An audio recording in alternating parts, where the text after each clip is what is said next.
Let me tell you about Simone. Simone is 27. She has a business degree from a good university, 3 years of hard work, a respectable GPA, 2 internships, and a final year dissertation she genuinely cared about. She graduated at 22 with her whole life ahead of her. Parents proud, friends celebrating, photos on Instagram. It looked like the beginning of everything. 5 years later, Simone works in marketing coordination at a mid-sized company. She earns $38,000 a year. Her student loan payment is $347 a month. She has $1,200 in savings. She is not failing. That is a thing nobody talks about.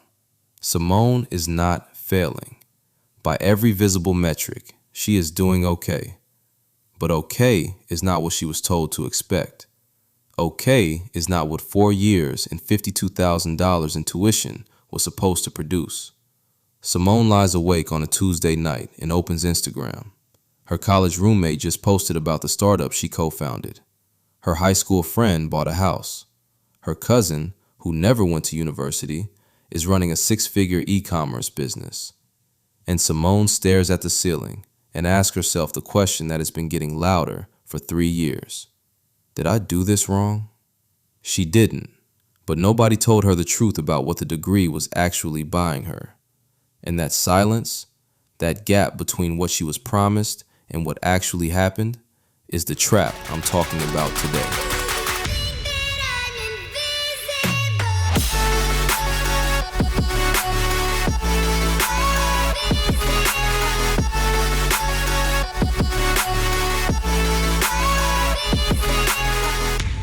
Before we break down what happened to Simone, I need to say something clearly. This video is not anti-education. Learning is one of the most powerful things a human being can do. The problem is not knowledge. The problem is what education was sold as. For the last 40 years, a degree has been marketed as the definitive path to financial security. Get the grades, get the degree, get the good job, get the life. And for a generation, that was broadly true.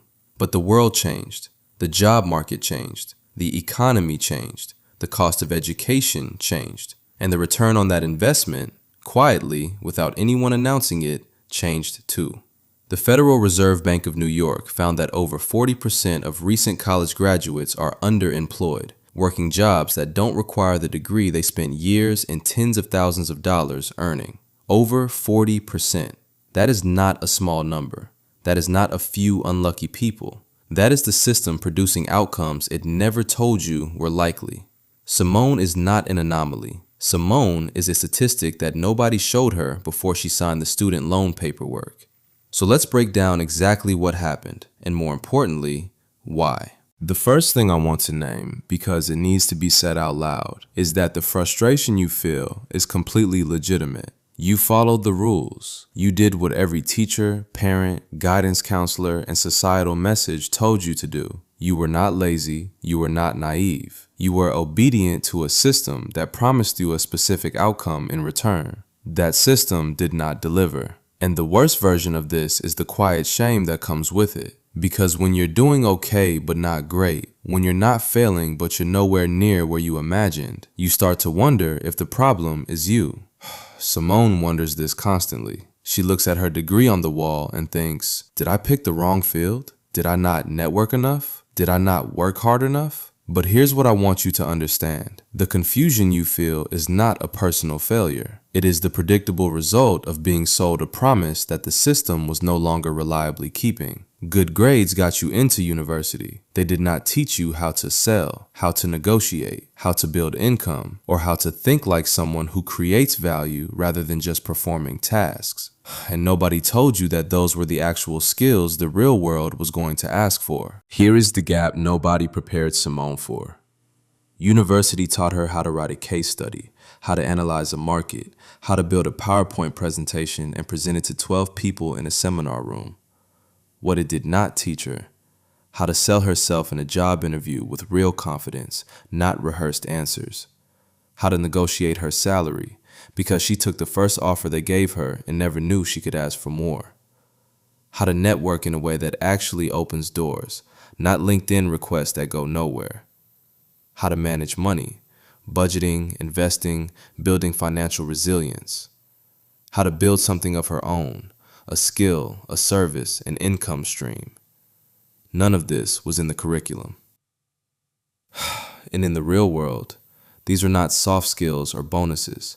These are the core skills that determine your trajectory. The person who can sell, communicate, build relationships, manage money, and create value independently, that person will outperform the person who studied the theory of those things every single time. Simone graduated with a degree that proved she could learn, but the job market wanted proof she could perform. And those are two very different things. Here's something nobody tells you before graduation day. For years, your entire life essentially, you had a structure, a roadmap. You knew what came next, primary school to secondary school to university. Every step was laid out. Every year had a clear goal. And then you graduate, and for the first time in your life, there is no next step written for you. Nobody hands you the plan. Nobody says, here's what you do now. The structure that organized your entire existence is just gone. And the question that fills that vacuum, the question Simone asked standing in her gown on graduation day while everyone smiled for photos is, now what? That question sounds small. It isn't.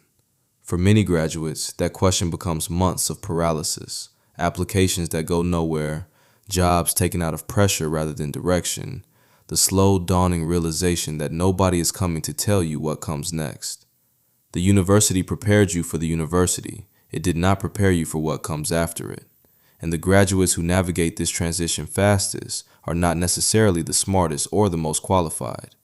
They are the ones who had, or found, a clear understanding of what they actually wanted to build and the skills to start building it. Simone spent 2 years applying for roles she thought she should want because they matched her degree. She never stopped to ask what she actually wanted to build with her life. That question felt selfish, indulgent. She just needed a job. But direction is not a luxury. It is the single most important thing you need after graduation, and the one thing nobody gave you before you left. If this is already resonating, drop a like. It genuinely helps this reach more people who need to hear it. And subscribe so the next video finds you. We are halfway through. The next 3 angles are the ones that hit the hardest. Simone spent her final year of university applying for graduate roles. She was prepared. She had her degree, her internships, her polished CV. And then she started reading the job listings. Entry-level position requires 3 to 5 years of experience. Graduate role must have demonstrable track record in a professional environment. Junior position. Candidates should be familiar with industry tools, have a proven client portfolio, and be comfortable working independently from day one. The entry-level job market had quietly changed the definition of entry-level, and nobody told the graduates. This is not Simone being unqualified. This is a structural shift in hiring that happened while universities kept producing graduates with the same credentials and telling them the same thing. Your degree will open doors. It opens fewer doors than it used to, and the doors it does open often lead to salaries that do not justify the cost of the key. The average student loan debt for a 4-year degree in the U.S. is over $37,000. The average starting salary for a business graduate is around $55,000, which sounds okay until you factor in loan repayments, rent, taxes, and the compounding cost of not investing in your 20s. Simone did the math one evening, 3 years after graduation. She was still paying off the degree. The job the degree got her paid her less than the mechanic who fixed her car. That is not a knock on mechanics. That is a question about what the degree was actually worth. For as long as Simone could remember, she was a student. That was her identity. The hard-working one, the one who was going places, the girl with the plan. University reinforced that identity every single day. Her whole social world was structured around it. Her sense of self was built on it. And then it ended, and for the first time in her life, she did not know who she was in relation to what she was doing. She was no longer a student. She was not yet the successful professional she had imagined. She was just in between, in a job that did not define her, in a life that did not yet match the version of herself she had been building toward. This identity gap is real, and it is one of the leading causes of post-graduation depression and anxiety, something that affects far more graduates than the official numbers show, because most people are too embarrassed to admit that graduating felt like losing something instead of gaining everything. Simone felt this. She did not have a word for it for a long time. She just knew that something had been taken away and nothing had replaced it yet. And the pressure to appear fine, to look like graduation worked, to post a professional LinkedIn update and perform the version of post-grad success that her parents expected and her peers seemed to be achieving, made the internal reality twice as heavy. If you have felt this, I want you to know it is not weakness. It is the natural result of having your entire identity framework dismantled in a day and being given nothing to replace it with. Simone graduates in June. By September, she has bills. Rent, utilities, food, transport, student loan repayment that kicks in whether the job is good or not, phone contracts she took out as a student, credit cards she opened for emergencies that has never been fully cleared. She earns $38,000. After tax, roughly $2,600 a month. Rent in her city, $1,100. Student loan, $347. Everything else, $800. That leaves $353 a month for savings, emergencies, anything unexpected, and any version of a life outside survival. She is not poor, she is not in crisis, but she is one unexpected bill away from being both. And the financial pressure does something specific to your psychology. It narrows your thinking. When you are financially tight, you cannot afford to take risk, turn down bad opportunities, invest in your development, or say no to a job that is wrong for you. Every decision gets filtered through, can I afford this? The degree was supposed to buy financial security. What it bought, for many graduates, was a slower start to building it, because the first 5 to 7 years of earning are consumed by repaying the cost of the credential that was supposed to open the door to the earning. Simone is not behind because she is bad with money.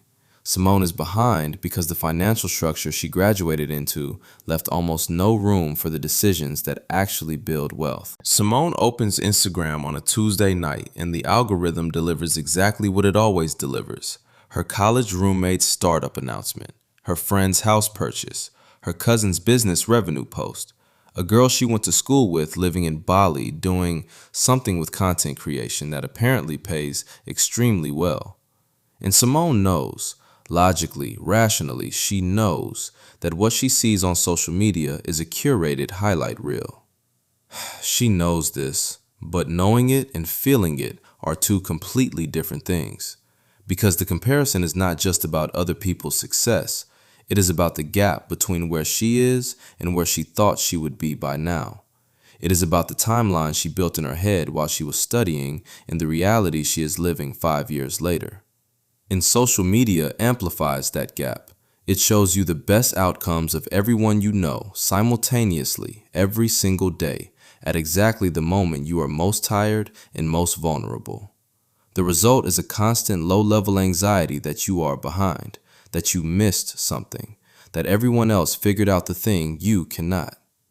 Here's what I want you to understand. The people you are comparing yourself to are not winning because they had a better degree, a better start, or more talent. Many of them are winning because they stopped waiting for the system to deliver and started building something the system does not control. Your college roommate's startup is built on skills, not credentials. Your cousin's business is built on execution, not a certificate.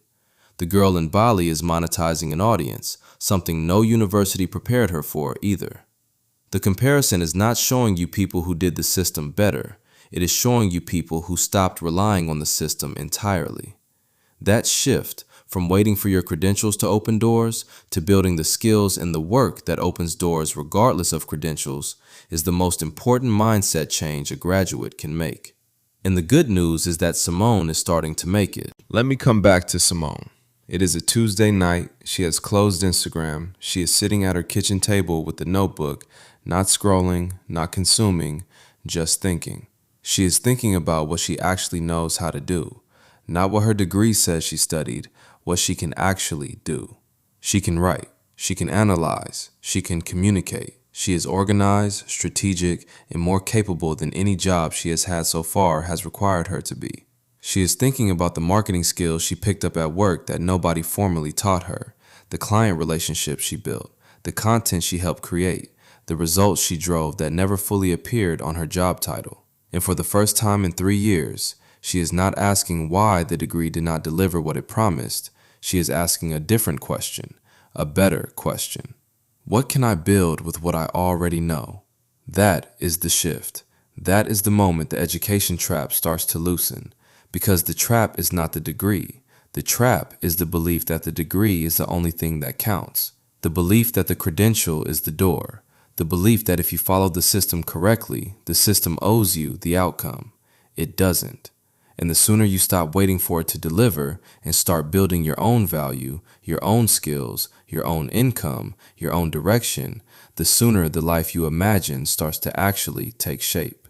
Simone is 27. She has years ahead of her. The degree is paid for. The lessons were real. The skills she built, not in the classroom, but in spite of it, those are hers. And she is just starting to understand what they're worth. If any of this felt like I was talking directly to you, I was. I'm Major. Subscribe if you want to keep building. I'll see you in the next one. Stay superior.